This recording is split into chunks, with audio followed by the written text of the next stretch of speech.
والسابقون الأولون من المهاجرين والأنصار والذين اتبعوهم بإحسان رضي الله عنهم ورضوا عنه.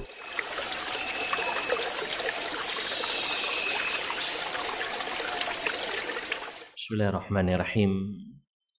Assalamualaikum warahmatullahi wabarakatuh.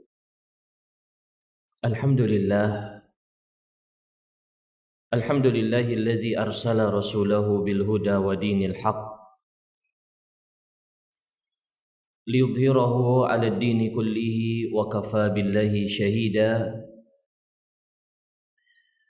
Wa ashhadu an la ilaha illallah wahdahu la syarika lah. Wa ashhadu anna Muhammadan abduhu wa rasuluh. Sallallahu alaihi wa ala alihi wa ashabihi wa man ihtada bihadihi wastanna bisunnatihi ila yaumiddin, amma ba'd. Ma'asyiral muslimin wal muslimat, jamaah sidang salat subuh yang dimuliakan Allah Subhanahu. Pada pagi hari yang berbahagia ini kembali kita bersama-sama kita mendalami tafsir dari ayat-ayat Allah Subhanahu yang kita jadikan sebagai konsep adalah tafsir al-muyassar yang dikarang oleh para ulama, yang mana pada pagi hari ini kita akan masuk di dalam tafsir dari surah Al-Qari'ah. Tafsir dari surah Al-Qari'ah. Dimulai dengan basmalah, kemudian Allah memulai surah Al-Qari'ah ini dengan firman-Nya, A'udzubillahi minasyaitonirrajim, bismillahirrahmanirrahim. Al-Qari'ah maknanya adalah ma yaqra'u bihi sama', apa yang membuat pendengaran itu pecah. Dan ini adalah salah satu nama dari nama-nama Yaumul Qiyamah. Dinamakan Yaumul Qiyamah itu dengan Al-Qari'ah karena taqra' as-sama', suara yang menggelegar pada saat itu, yang mulai pertanda hancurnya alam semesta. Itu adalah suara yang sangat memekakan telinga. Ketika Allah Azza wa Jalla meniupkan sangkakala pertama, wa nufikha fis-sur, ditiupkan sangkakala, fasa'iqa man fis samawati wa man fil ardi illa man sya'allah, sehingga semua yang ada di langit dan bumi semuanya hilang, pingsan. Sa'iq, sa'iq maknanya adalah pingsan, tetapi ulama tafsir menyebutkan mati karena pingsan, karena hebatnya suara tersebut. Ini makna dari Al-Qari'ah. Ulama tafsir dalam menyebutkan ayat yang pertama ini, mereka mengatakan as-sa'ah allati taqra'u quluban nasi bi ahwaliha, hari di mana akan membuat hati-hati manusia itu mereka dalam kondisi yang menakutkan dikarenakan kengerian yang terjadi di hari tersebut. Ini makna Al-Qari'ah. Dan ini berdekatan dengan makna as-sakhah. Dengan makna as-sakhah. Baik. Ini sama. Allah Ta'ala mengatakan dalam surat Abasa, فَإِذَا جَاءَتِ الصَّاخَّةُ. Sakhah, Al-Qari'ah itu sama. Sesuatu yang mengerikan yang terjadi di hari tersebut, yang seorang tidak akan sanggup menanggungnya. Ini para jamaah, Al-Qari'ah. Lalu Allah mengulang pertanyaannya, Mal Qari'ah? Tahukah kalian apa itu Al-Qari'ah? Ini salah satu dari metode yang sering ada di dalam Al-Quran untuk menarik orang-orang untuk mereka penasaran dengan keadaan sesuatu. Allah Ta'ala pertanyakan itu, mal qari'ah? Apa itu al-qari'ah? Diulang lagi ayat yang ketiga, wa ma adraka mal qari'ah? Tahukah kalian apa itu al-qari'ah? Dan ini kata para ulama dikarenakan kebanyakan orang mereka bukan mengingkari kejadiannya, tetapi mereka tidak mau mempersiapkan untuk bertemu dengannya. Kebanyakan manusia kalau ingin mengungkapkan sesuatu yang dahsyat, mereka akan mengatakan, wah kiamat ini. Begitu para jamaah? Wah kiamat. Untuk menggambarkan sesuatu yang mengerikan terjadi. Tetapi mereka tidak mampu untuk menghayati makna kiamat itu dengan sebenarnya. Mereka tidak faham bahwa al-qiyamah seandainya itu terjadi maka tidak ada lagi pintu taubat dibuka oleh Allah Azza wa Jalla. Ketika al-qiyamah itu terjadi, maka akan hancur dunia ini. Mereka tidak mengetahui sampai ke situ. Makanya Allah ulang pertanyaan ini menjadi 3 kali. Al-qari'ah, mal qari'ah, wa ma adraka mal qari'ah. Diulang 3 kali oleh Allah Ta'ala. Oleh karena itu jamaah yang dimuliakan Allah Azza wa Jalla, ini sesuatu yang harus menjadi perhatian kita semuanya. Dan subhanallah, dalam Al-Quranul Karim bukan hanya ini saja. Bukan hanya dalam surah ini saja.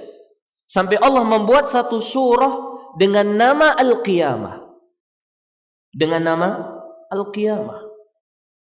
Agar kita ini manusia benar-benar perhatian dengan keadaan seperti itu. Di juz berapa itu Al-Qiyamah? Ya, 29. Mari para jamaah yang saya muliakan, ini menjadi sesuatu yang kita bersama-sama memperhatikannya.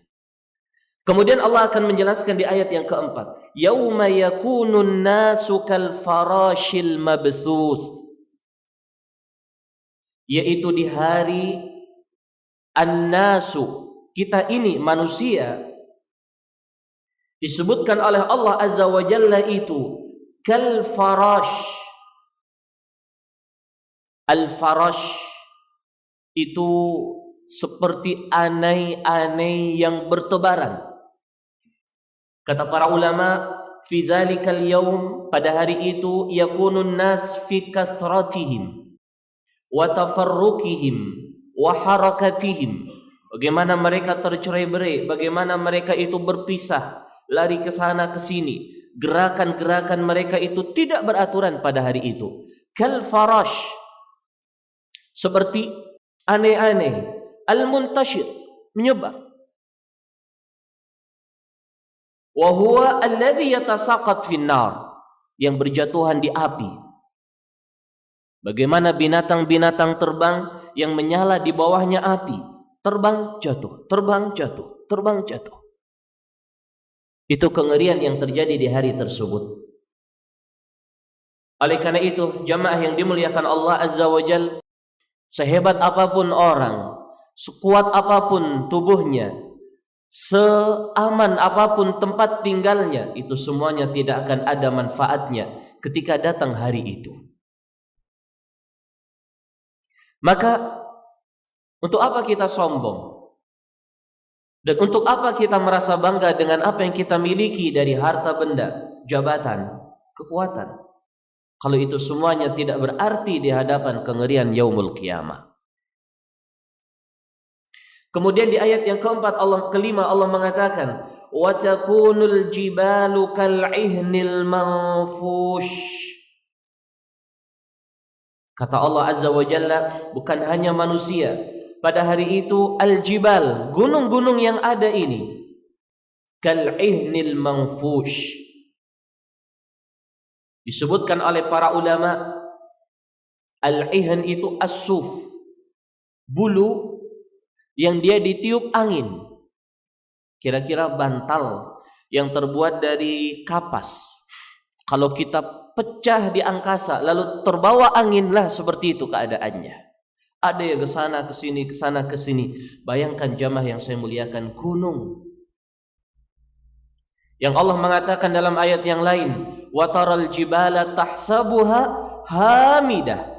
Engkau lihat gunung itu kalian anggap tetap pada tempatnya, wa hiya tamurru marras sahab. Tetapi nanti pada hari kiamat itu akan berjalan seperti berjalannya awan. Ulama menyebutkan dalam tafsirnya, wa takunul jibalu kasuf al-muta'addid al-alwan. Seperti bulu-bulu binatang yang memiliki warna berbeda-beda, alladhi yunfash bil yad, yang dicampakkan dengan tangan. Berterbangan, tidak punya kekuatan. Bayangkan, yang bumi itu Allah jadikan sebagai kekuatan bumi ini, gunung sebagai kekuatan bumi ini, sudah tidak pada tempatnya dan sudah berantakan. Bagaimana yang terjadi dengan bumi, para jamaah? Maka ini adalah sesuatu yang benar-benar harus kita fahami dan ketahui dengan baik. Yauma la yanfa'u malun wala banun. Hari itu hari yang tidak ada lagi kita bisa berbangga dengan harta yang kita miliki atau anak-anak yang kita miliki, illa man atallaha biqalbin salim, kecuali seorang yang datang kepada Allah dengan hati yang baik. Ketampanan kita, jabatan yang kita miliki hilang. Tidak ada pengecualian di hari tersebut. Fulan ibnu fulan, karena jabatannya dia seperti ini, lalu dia selamat dari ahwal yaumil qiyamah. La, summa kalla, tidak, dan sekali-kali tidak. Yang mereka akan selamat di hari tersebut adalah orang-orang yang masih bersih keimanannya, sehingga sebelum terjadinya hari kiamat Allah akan menghembuskan angin kepada ahli dunia ini. Kemudian tidaklah setiap jiwa yang di dalamnya ada keimanan kepada Allah melainkan akan mati, akan meninggal dengan sebab angin tersebut. Wa tabqa syiraran nas, sehingga tersisa orang-orang yang jelek. Wa alaihim taqumus saah, kepada merekalah terjadi hari kiamat. Seorang kalau keimanan dan akidahnya masih benar, dia insya Allah akan selamat dari hari kiamat. Tetapi seorang yang dia, dan kita tidak tahu jamaah, mungkin kita seperti ini, walillahil hamdu wal minnah, tapi akhir perjalanan kita, wallahu a'lam. Innamal a'malu bil khawatim. Amalan itu tergantung dengan bagaimana kita mengakhiri kehidupan dunia ini. Maka setelah menyebutkan beberapa kengerian hari kiamat, Allah menyebutkan hakikat yang tidak mungkin dilepaskan oleh setiap manusia. Allah mengatakan, فَأَمَّا مَا ثَقُلَتْ مَوَازِينُهُ. Adapun orang yang berat amalan timbangan-timbangannya. Kata para ulama tafsir, فَأَمَّا مَنْ رَجَحَتْ مَوَازِينُ حَسَنَاتِهِ. Adapun orang yang lebih berat timbangan kebaikannya, فَهُوَ فِي حَيَاةٍ مَرْضِيَّةٍ فِي الْجَنَّةِ فَهُوَ فِي عِيشَةٍ رَاضِيَةٍ. Dia berada dalam kehidupan yang indah, diridhoi di dalam surga. وَأَمَّا مَنْ خَفَّتْ مَوَازِينُهُ وَأَمَّا مَنْ خَفَّتْ مَوَازِينُهُ فَأُمُّهُ هَاوِيَةٌ وَمَا أَدْرَاكَ مَا هِيَ نَارٌ حَامِيَةٌ. Adapun orang yang ringan timbangan-timbangan amalan kebaikannya, maka tempat dia adalah hawiyah. Tahukah engkau apa itu hawiyah? Itu adalah neraka yang menyala-nyala. Dalam 6 ayat di atas yang kita baca tadi, ada beberapa pelajaran-pelajaran penting yang perlu kita ketahui. Pertama, Allah Azza wa Jalla di yaumul qiyamah nanti akan memberdirikan al-mizan, timbangan. Para ulama mereka berbeda pendapat. Apakah timbangan yang akan menjadi timbangan nanti di hari kiamat itu satu timbangan atau timbangan yang beraneka ragam? Sebagian ulama mereka mengatakan timbangan yang ada di hari kiamat itu banyak. Setiap orang memiliki timbangan masing-masing. Fulan ibnu fulan ini timbangannya. Fulan ibnu fulan ini timbangannya. Dalilnya adalah ayat yang kita baca ini. Fa amma man thaqulat mawazin. Mawazin adalah jamak, timbangan yang lebih dari satu. Mizanun, mizanani, mawazin, timbangan-timbangan. Setiap orang memiliki timbangan. Mereka berdalil dengan ayat ini. Namun, pendapat yang dipilih oleh mayoritas ulama tafsir bahwa al-mizan itu satu. Al-mizan, timbangan itu satu. Tetapi karena yang ditimbang adalah orang yang banyak, Allah Azza wa Jalla ungkapkan dengan timbangan-timbangan yang banyak. Tetapi al-mizan wahid, timbangan yang ada nanti di hari kiamat adalah satu. Dan itu yang disabdakan oleh Nabi SAW, dan itu yang zahir dari apa yang datang di dalam nusus Alkitab wa Sunnah. Jadi satu, semua orang ditimbang dengan timbangan itu. Dan hadirin yang dimuliakan Allah Azza wa Jalla, perkara yang perlu kita ketahui, Allah Azza wa Jalla akan menimbang dengan timbangan tersebut kadang kita itu sendiri, orangnya. Ditimbang manusianya. Bukan amalannya, bukan lembaran-lembaran amalan-amalan catatan malaikat terkait dengan amalan dia. Kadang yang ditimbang itu orangnya, tetapi orangnya itu adalah yang mencitrakan bagaimana amalannya. Oleh karena itu di dalam hadis yang sahih Rasulullah SAW pernah bersabda, "Yu'ta yaumal qiyamah birrajulil azim as-samin." Di hari kiamat nanti akan didatangkan oleh Allah dengan seorang yang besar, seorang yang gemuk, besar badannya, tetapi dia tidak beriman kepada Allah Azza wa Jalla. Ditimbang dengan timbangan itu, la yazinu indallahi janaha ba'udah. Tidak akan memberatkan timbangan itu melebihi dari satu helai sayap nyamuk. Berarti yang ditimbang apa? Orangnya. Ada yang seperti itu. Kalau amalan-amalan dia salih, walaupun dia badannya kecil, tetapi akan berat di sisi Allah Subhanahu. Tentunya seorang yang dia berat atau tidak tubuhnya itu dengan amalan-amalan saleh. Kadang yang ditimbang oleh Allah Azza wa Jalla itu bukan tubuhnya, tetapi amalannya. Dan ini yang banyak datang dalil dari Al-Quran dan Sunnah. Yang ditimbang adalah amalan-amalannya. Seperti dalam ayat ini. Faman thaqulat mawazino. Dan kadang yang ditimbang adalah lembaran-lembaran catatan-catatan amalan kebaikan dan keburukan. Sebagaimana di dalam hadis Al-Bitaqah. Hadis Al-Bitaqah adalah seorang yang dia datang di hari kiamat, dia membawa 99 sijillah. Sijillah adalah catatan-catatan kejelekan. Satu lembaran itu sejauh mata memandang dari dosa. Lalu diletakkan 99 catatan kejelekan itu dalam satu anak mata timbangan. Lalu diletakkan kartu yang tertulis di dalamnya la ilaha illallah di anak mata timbangan yang lain. Fatashat bihinna la ilaha illallah. Rupanya mereka 99 catatan itu tidak sanggup untuk menahan beban beratnya kalimatut tauhid. Ini dalil bahwa kadang yang ditimbang adalah lembaran-lembaran kesalahannya. Baik, berarti ada tiga. Kadang orangnya, kadang amalannya, kadang lembaran-lembarannya. Mungkin ada orang yang bertanya, dan biasanya yang bertanya ini adalah orang-orang yang mereka menggunakan logika dalam memahami agama. Kalau amalannya itu ditimbang, terus bagaimana? Amalan kan sesuatu yang tidak tampak. Jawabannya kata para ulama, disebutkan oleh Imam Ibnu Abil Iz, dan selain beliau dari kalangan ulama, Allah Azza wa Jalla akan menjadikan amalan itu kal ajsam, seperti benda yang itu bisa ditimbang.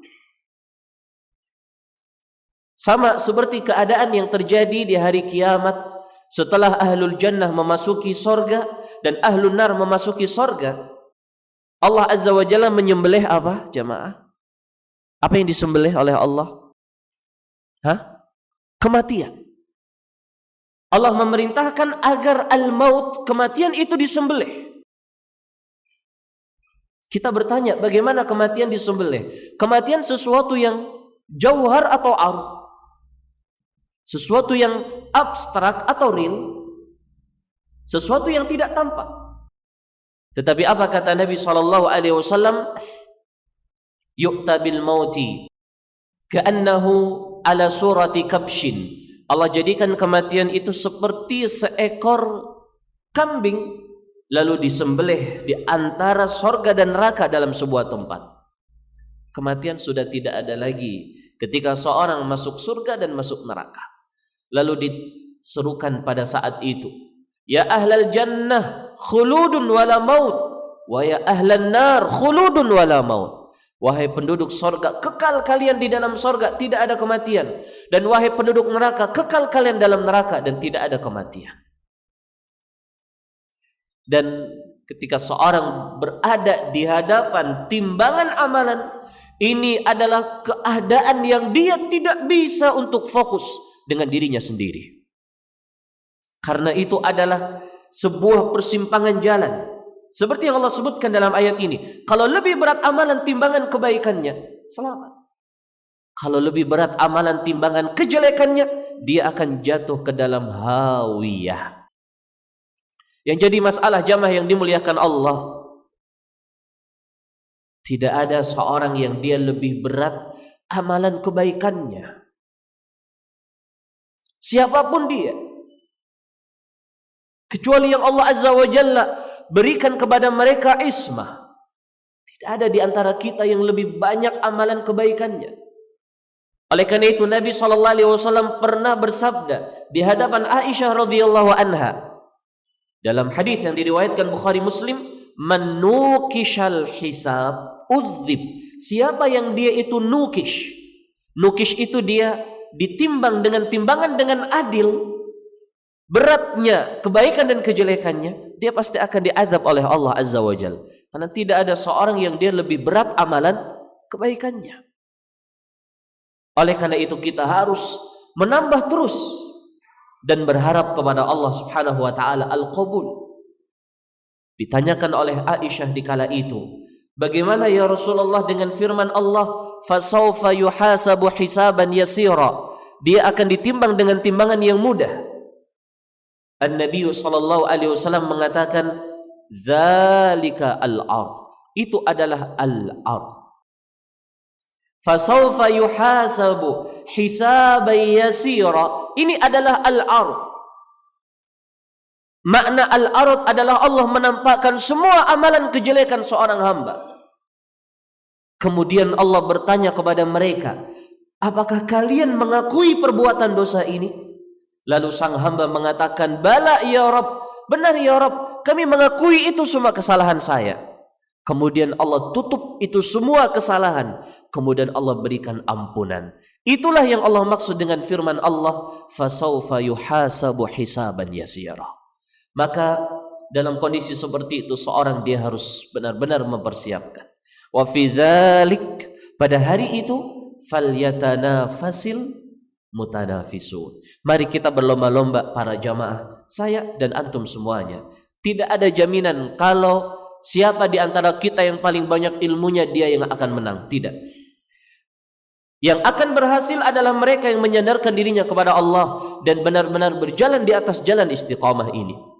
Dan kita berharap kepada Allah agar Allah menganugerahkan kepada kita husnul khatimah. Demikian. Amin ya rabbal alamin. Demikian kurang lebih tafsir singkat dari surah Al-Qari'ah. Semoga bisa menjadi tambahan faidah untuk saya dan para jamaah semuanya untuk mempersiapkan hari itu, dan semoga ini bermanfaat. Jazakumullahu khaira. Kita cukupkan sekian. Subhanakallahumma wa bihamdik, asyhadu an la ilaha illa anta astaghfiruka wa atubu ilaih. Wassalamualaikum warahmatullahi wabarakatuh.